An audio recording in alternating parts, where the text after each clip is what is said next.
Good day sa ating lahat mga boss. Meron tayong Toyota Vios 2022 model. Ito concern na may-ari mga bossing ay malakas sa gasolina. Itong Vios na ito mga bossing. Ang una natin gagawin mga boss ay linis muna tayo. Kung makikita nyo mga boss, binuksan ko yung throttle body niya. Medyo madumi na mga yung kulay itim niya mga boss ay yan ang kumakalang dito sa throttle body na magbuka.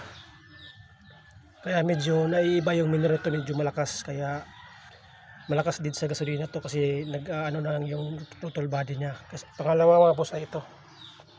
Kaya silidin natin tong oxygen sensor, bank 1 at saka bank 2. Yan lang muna mga bossing. Yan na, tatanggalin ko na to. Sige. Tanggalin natin yung tatlong tornilyo niya, may tatlong tornilyo dito.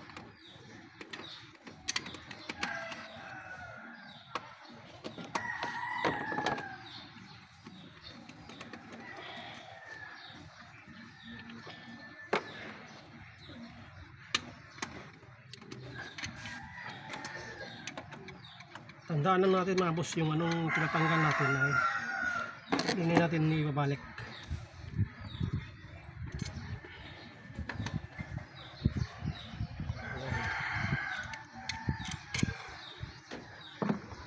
Yan mga boss, itim sa likod, tingnan natin. Itim na siya, kailangan natin linisan. Sa paglinis naman ito mga boss, ganyan lang ang forma kasi papasok dito yung yung cleaner, kaya huwag nyong iganyan kasi pagpapasok dyan tutuyo sa loob, kakalang dun sa sa gear, kaya ganyan din ang mga boss.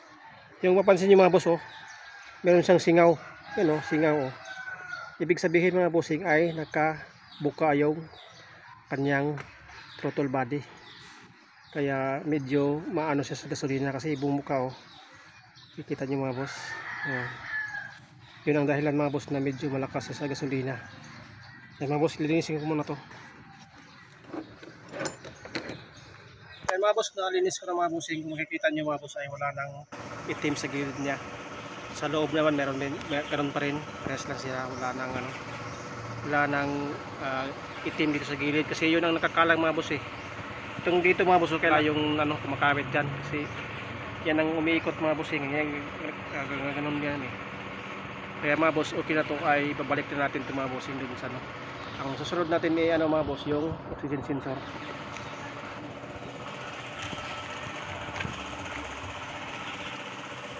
Ay mga boss, mayroon naman siyang o-ring dito. Hindi natin kailangan tanggalin yung o-ring kasi kakabit na siya dyan. Ang gawin natin ay sasalpak na natin to. Ganyan lang ruman yung mga boss.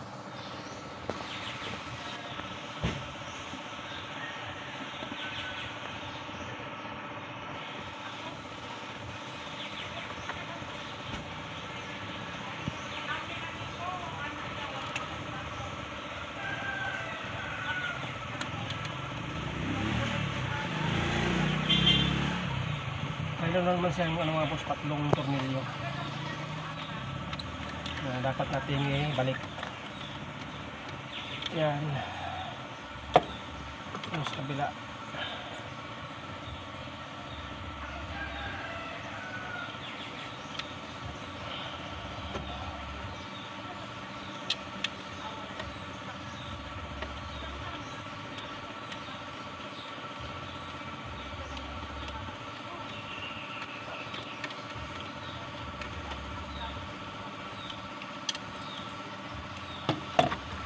Sama tong bracket na to.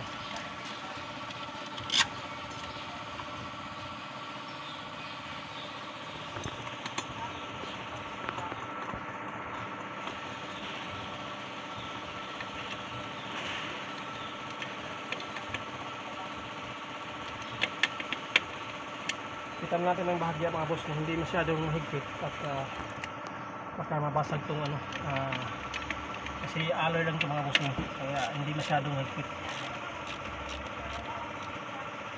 Yung tama lang. Mayroon naman siyang mga boss yung o-ring.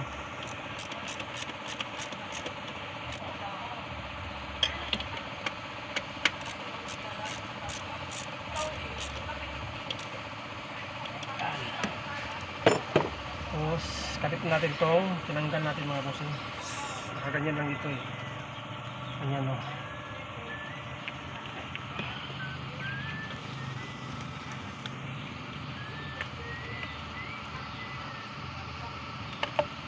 Handa na natin ilagay. Tulak natin yan.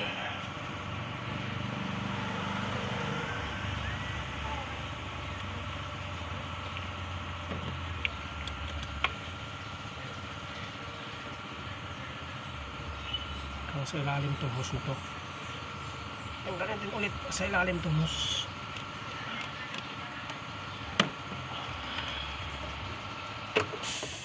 Ang hose na to yung pitutuloy mo sa yan. Yan. Okay.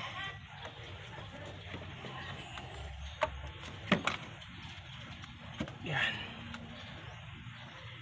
Tapos wipe natin to. Yan yung lock.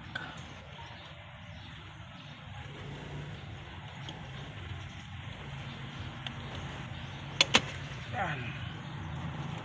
Okay mga boss.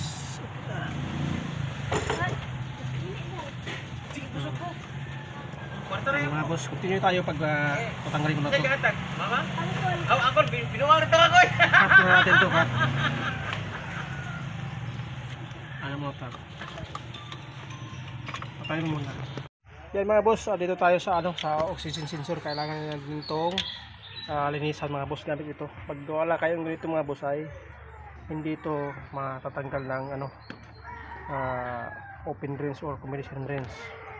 Kasi masikip ito mga bossing. Kailangan na talaga gagamit tayo ng special tools na pangtanggal talaga sa kanya para hindi tayo mahirapan sa pagtanggal or pagbalik nitong sensor mga bossing.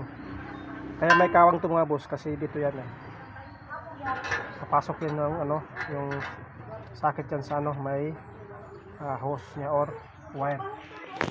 Kaya mga boss, natanggal ko na to pero hindi pa masyadong gamitan muna natin to ng sakit. Ayan.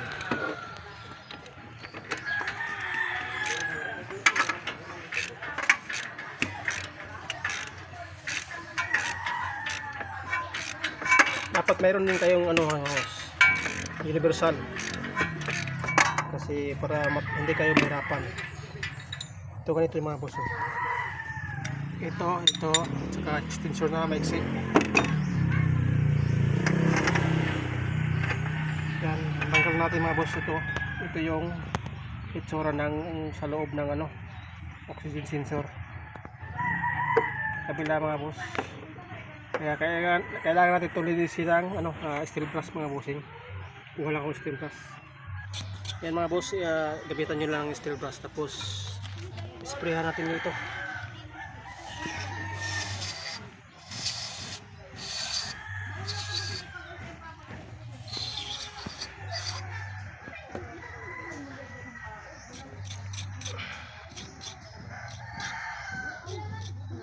...2022 model to mga bossing, kaya linis lang muna tayo.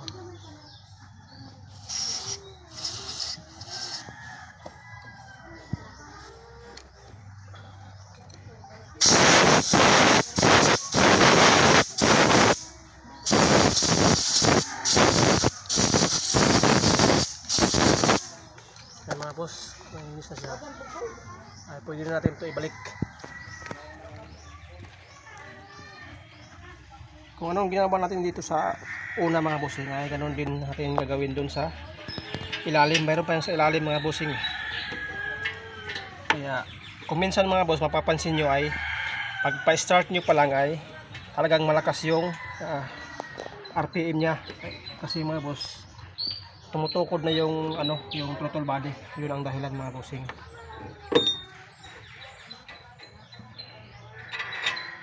Isa rin ito mga boss na consume siya ng gasolina.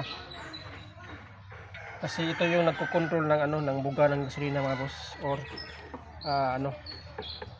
loto. Pag sira na to siya mga bossing ay hindi na masyadong naluluto yung gasolina ng kanyang tumatapon papuntang exhaust. Kaya importante dito mga oxygen sensor natin sa ating sasakyan mga bossing.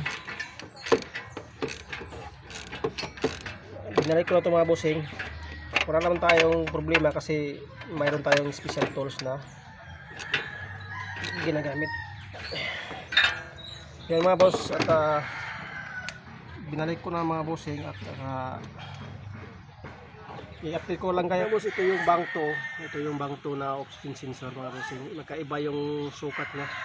Ito naman malapad sa dulo. Yung isa kanina ay mabilog mga bossing. Kaya magkaiba yung oxygen sensor bank 1 at saka bank 2 mga bossing. Kaya idea lang ito mga bossing na hindi siya parehas. Mas linis ko lang ito.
Mga boss, pwede natin ito ibalik.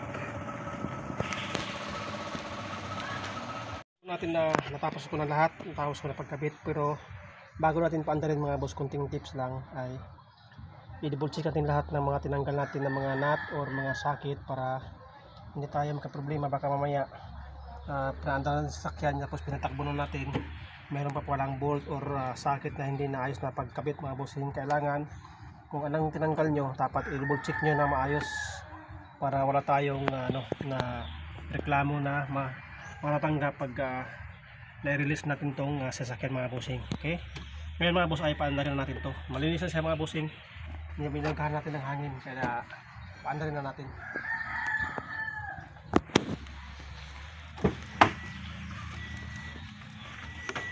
Sa pag-start ng mga bossing, pag mga ganito linis ay i-on lang natin muna yung susi. On natin, tapos off, tapos on naman ulit, yan, tapos off, tanggalin yung susi. Pangat na mga bossing ay pwede na natin to paandarin. Yan, paandarin natin mga boss. Yan mga bossing, oh, ganda yung niya, tunog, hindi siya sumisigaw.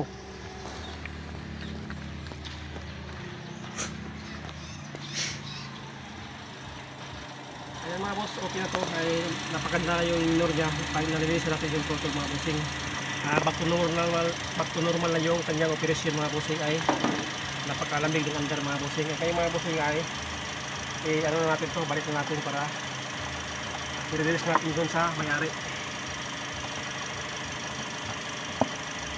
Mga boss, napakaganda yung indoor niya boss, walang ka vibrate yung makina.